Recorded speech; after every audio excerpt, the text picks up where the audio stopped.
तर मालेगावमध्ये बोगस बियाण्यांचा सुळसुळाट झालेला आहे। कलश कंपनीचे बोगस बियाणं हे शेतकऱ्यांना दिलं गेलं। शेतकऱ्यांनी हे बियाणं शेतीमध्ये पेरलं, मात्र शेतामध्ये रोपं उगवलीच नाहीत। त्यामुळे शेतकरी हतबल झालाय। शेतकऱ्यांनी कृषी अधिकाऱ्यांना त्यानंतर घेराव घातला। न्याय द्या अन्यथा आत्महत्या करू असा इशारा शेतकऱ्यांनी दिलेला आहे। नाशिक जिल्ह्यात यंदा मोठ्या प्रमाणावर पाऊस होऊन शेतकऱ्यांचं आधीच नुकसान झालंय। आता कांदा बियाणं देखील बोगस निघत असल्यानं शेतकरी हवालदिल झालाय। असाच प्रकार नाशिक जिल्ह्यातील चांदवड तालुक्यातील वाघदर्डी या गावात घडला। या गावातील शेतकऱ्यांनी कलश कंपनीचे कांदा बियाणं घेतलं आणि ते शेतामध्ये पेरलं, रोपासाठी टाकलं। मात्र काही ठिकाणी ही रोपं उगवलीच नाहीत, तर काही ठिकाणी रोपं लावणी केल्यानंतर जवळपास 5 महिने उलटून देखील कांदा पीक हाती आलं नाही। यामुळे वाघदर्डी येथील शेतकऱ्यांनी कृषी अधिकाऱ्यांना घेराव घालत आम्हाला न्याय द्या, नाहीतर आम्ही आत्महत्या करू असा इशारा दिलाय।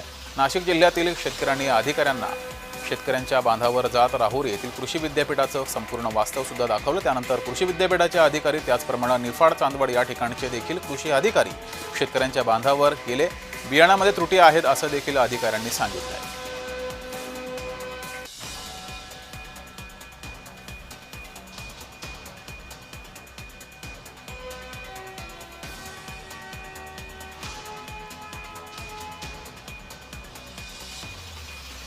तर इथला आढावा घेतला आमचे प्रतिनिधी संतोष खताळे यांनी। पाहूयात।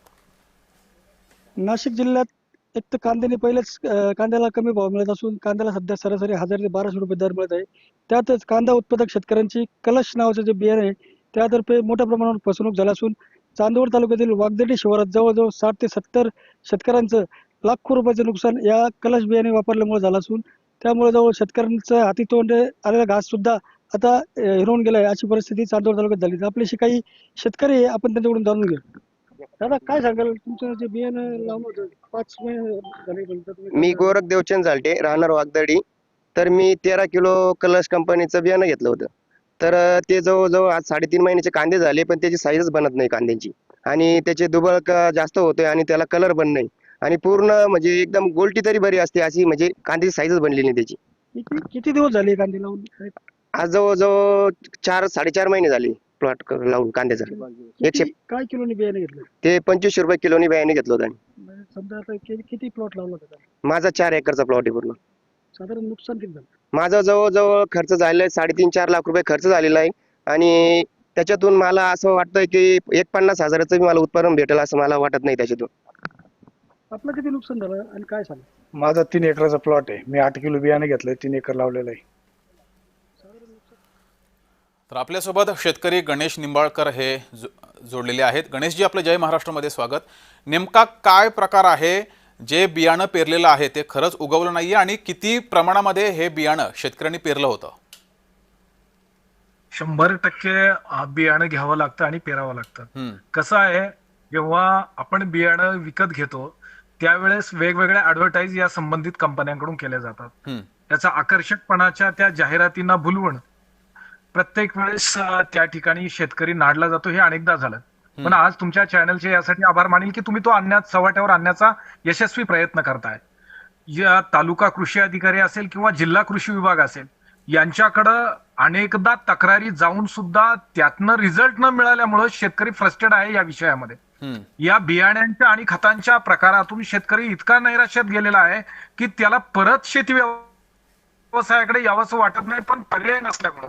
आता तुम्ही विचार करा, एका हंगामासाठी जर समजा 4 एकर कांदे लावायचे आहे आणि त्या 4 एकराच्या मध्ये त्या बियाण्यांची प्रोसेस जवळपास 30% आहे। म्हणजे जर समजा 100 दिवस लागणार असतील, हे उदाहरणादाखल सांगतोय, तर त्यातले 30 दिवस जर बियाण्यावर खर्च होणार असतील, त्या दिवसांमध्ये बियाण्याच्या पेरणीपासून त्या रोपाच्या जोपासणीपर्यंतचा काळ हा अतिशय संवेदनशील आहे। तेवढा काळ जोपासल्यानंतर पुन्हा त्याची पुनर्लागवड करायची, आणि त्याचा रिझल्ट कधी आला? बियाणं कांदा लागवडीच्या वेळेस त्याला कपडाच नाहीये, त्याला रंगच नाहीये, आणि त्याला असलेलं त्या ठिकाणी 3-3, 4-4 त्याला आम्ही बेळे म्हणतो, तो बेळा प्रकार निघाल्यावरती मार्केटमध्ये त्याला कुठलाही व्हॅल्यू येत नाही।